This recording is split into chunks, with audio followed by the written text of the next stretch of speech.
Train to Pakistan ആരുടെ നോവലാണ്? Khushwant Singh. Option B Khushwant Singh. Indian വിഭജനത്തെ ആസ്പദമാക്കി എഴുതിയ പ്രശസ്തനായ പ്രമുഖ പത്രപ്രവർത്തകനും എഴുത്തുകാരനുമാണ് ഖുഷ്വന്ത് സിംഗ്.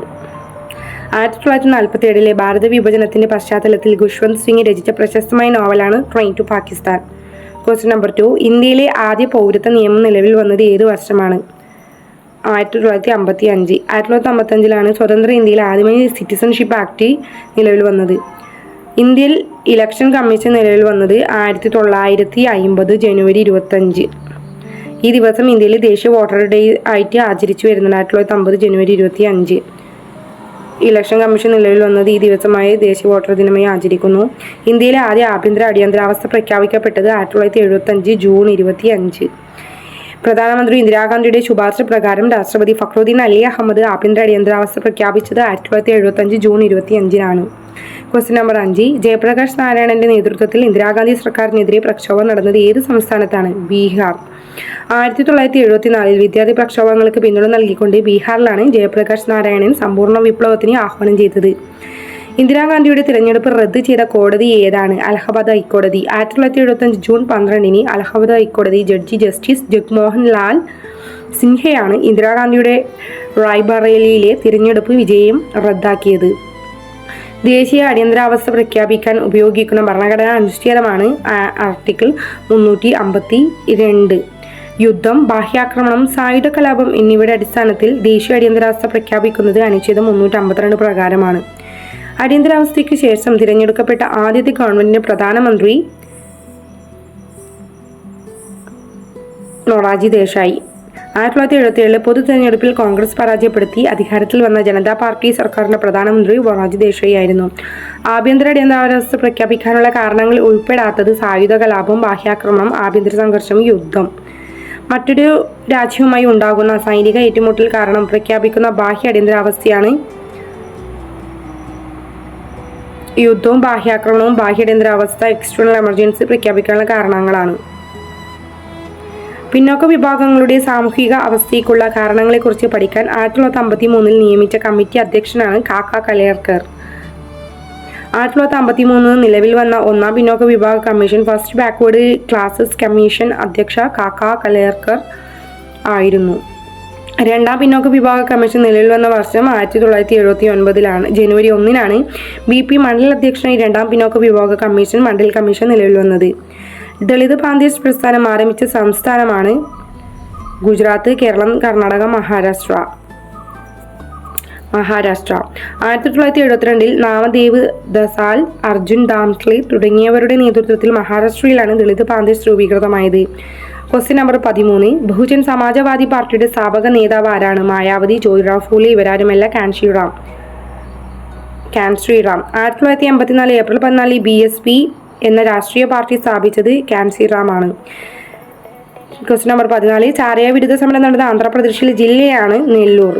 1990കളിൽ ആന്ധ്രാപ്രദേശിലെ നെല്ലൂർ ജില്ലയുടെ ദുബാകഗുണ്ട ഗ്രാമത്തിലെ സ്ത്രീകളുടെ നേതൃത്വത്തിലാണ് പ്രശസ്തമായ ചാരായ വിരുദ്ധ സമരം ആരംഭിച്ചത്. നിർഭയ നിയമം ക്രിമിനൽ ലോ അമെൻഡ്മെന്റ് ആക്ട് നിലവിൽ വന്ന വർഷം 2013. 2012 ഡൽഹി കൂട്ടബലാത്സംഗത്തെ തുടർന്ന് ജസ്റ്റിസ് വർമ്മ കമ്മിറ്റി ശുപാർശ പ്രകാരം 2013 നിർഭയ നിയമം പ്രാബല്യത്തിൽ വന്നത്. Question number 16. NFFന്റെ പൂർണ്ണരൂപം നാഷണൽ ഫിഷറീസ് ഫോറം. മത്സ്യത്തൊഴിലാളികളുടെ അവകാശ സംരക്ഷണം ലക്ഷ്യമാക്കി പ്രവർത്തിക്കുന്ന സംഘടനയാണ് national fisheries forum NFF. Chicco പ്രസ്ഥാനത്തിന്റെ സവിശേഷതകൾ പെടാത്തത് ഉത്തരാഖണ്ഡിലെ പ്രക്ഷോഭമായിരുന്നു. തദ്ദേശീയ ജനങ്ങൾക്ക് വനവിഭവങ്ങളുടെ മേലുള്ള അവകാശ സംരക്ഷണം ഉണ്ടായിരുന്നു. സുന്ദർലാൽ ബഹുഗുണയാണ് ഇതിന് നേതൃത്വം നൽകിയത് നയിച്ചതും. നീതിപൂർവ്വമല്ലാത്ത കുടിയൊഴിപ്പിക്കലിനെതിരെ നടന്നു എന്ന് പറയുന്നത് ഇതിൽ തെറ്റായ പ്രസ്താവനയാണ്. വലിയൊരു അണക്കെട്ടുകൾ മൂലമുള്ള കുടിയൊഴിപ്പിക്കലിനെതിരല്ല, മരമുറി തടയാനാണ് ഈ പ്രസ്ഥാനം ഉണ്ടായത്. അതുകൊണ്ട് തന്നെ ഓപ്ഷൻ ഡി ആണ് തെറ്റായിരിക്കുന്നത്. ചിപ്കോ പ്രസ്ഥാനം മരങ്ങൾ വെട്ടിമാറ്റുന്നതിനെതിരെ കാടുകളെ പുണർന്നു നിൽക്കുന്ന പരിസ്ഥിതി സംരക്ഷണ സമരമായിരുന്നു, കുടിയൊഴിപ്പിക്കലിനെതിരെയുള്ള സമരമായിരുന്നില്ല. സർദാർ സരോവർ പദ്ധതി ഏത് നദിയിലാണ് സ്ഥിതി ചെയ്യുന്നത്? ഓപ്ഷൻ സി നർമ്മദാ നദി. ഗുജറാത്തിലെ നർമ്മദാ നദിക്ക് കുറുകെ നിർമ്മിച്ചിരിക്കുന്ന കൂറ്റൻ അണക്കെട്ടാണ് സർദാർ സരോവർ ബാൻഡി. സർദാർ സരോവർ പദ്ധതി നർമ്മദാ നദിക്ക് അരികിലായിട്ടാണ് സ്ഥിതി ചെയ്യുന്നത്. ഇന്ത്യയിലെ ജൈവ വൈവിധ്യ നിയമം ബയോളജിക്കൽ ഡൈവേഴ്സിറ്റി ആക്ട് നിലവിൽ വന്ന വർഷം ഏത്? 2002 ഇന്ത്യയിൽ ജൈവ വൈവിധ്യ നിയമം ബയോളജിക്കൽ ഡൈവേഴ്സിറ്റി ആക്ട് നിലവിൽ വന്നത്. ഇന്ത്യയിലെ ജൈവ വൈവിധ്യ സംരക്ഷണത്തിനായി ബയോളജിക്കൽ ഡൈവേഴ്സിറ്റി ആക്ട് 2002 നിലവിൽ വന്നു. Question number 20. Bharatiya Kisan union രൂപീകരിക്കപ്പെട്ട സംസ്ഥാനമാണ് option C Uttar Pradesh. Mahendra Singh T കായത്തിന്റെ നേതൃത്വത്തിൽ ഉത്തർപ്രദേശിലെ പശ്ചിമ മേഖലയിലാണ് ഭാരതീയ കിസാൻ യൂണിയൻ BKU രൂപീകൃതമായത്. Question number 21. വിവരാവകാശ നിയമം നിലവിൽ വന്ന തീയതി 2005 ഒക്ടോബർ 12. 2005 ഒക്ടോബർ 12 ഇന്ത്യയിലുടനീളം വിവരാവകാശ നിയമം റൈറ്റ് ടു ഇൻഫർമേഷൻ ആക്ട് പൂർണ്ണമായി പ്രാബല്യത്തിൽ വന്നത്. Question number 22. ആത്മാഭിമാന പ്രസ്ഥാനത്തിന്റെ സെൽഫ് റെസ്പെക്ട് മൂവ്മെന്റിന്റെ നേതാവ് EV രാമസ്വാമി നായ്ക്കർ. 1925 തമിഴ്നാട്ടിലെ പെരിയോർ എന്നറിയപ്പെടുന്ന EV രാമസ്വാമി നായ്ക്കറാണ് ആത്മാഭിമാന പ്രസ്ഥാനം ആരംഭിച്ചത്. തെലങ്കാന സംസ്ഥാനം നിലവിൽ വന്ന വർഷം 2014. 2014 തെലങ്കാന സംസ്ഥാനം നിലവിൽ വന്നത്. ആന്ധ്രാപ്രദേശ് വിഭജിച്ച് ഇന്ത്യയുടെ 29ാമത് സംസ്ഥാനമായി 2014 ജൂൺ 2 തെലങ്കാന നിലവിൽ വന്നത്. Question number 24. ഖാലിസ്ഥാൻ തീവ്രവാദികളെ അടിച്ചമർത്താൻ സൈന്യം നടത്തിയ ഓപ്പറേഷനാണ് ഓപ്പറേഷൻ ബ്ലൂ സ്റ്റാർ.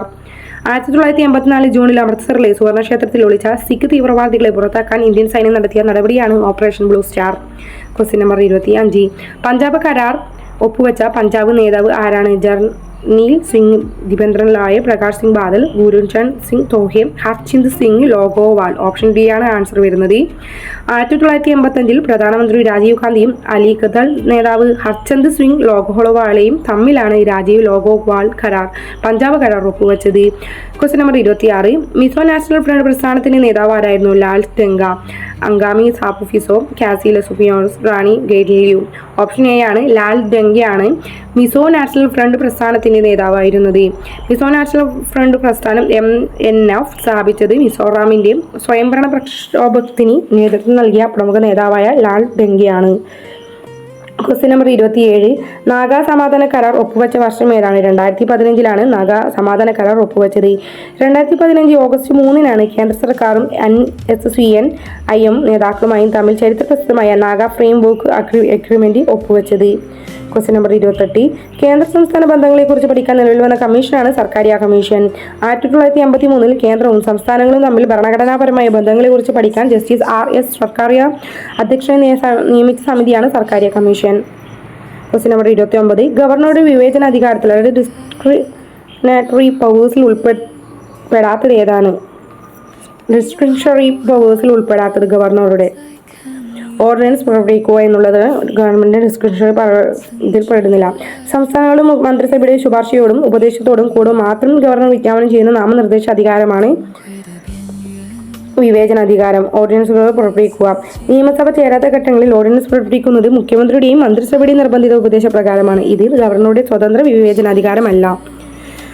അവസാന ക്വസ്റ്റ്യൻ നമ്പർ 30. കൂറുമാറ്റ നിരോധന നിയമം ഏത് ഭരണഘടനാ ഭേദഗതി പ്രകാരമാണ് നിലവിൽ വന്നത്? 52ാം ഭരണഘടനാ ഭേദഗതി പ്രകാരമാണ് കൂറുമാറ്റ നിരോധന നിയമം നിലവിൽ വന്നത്.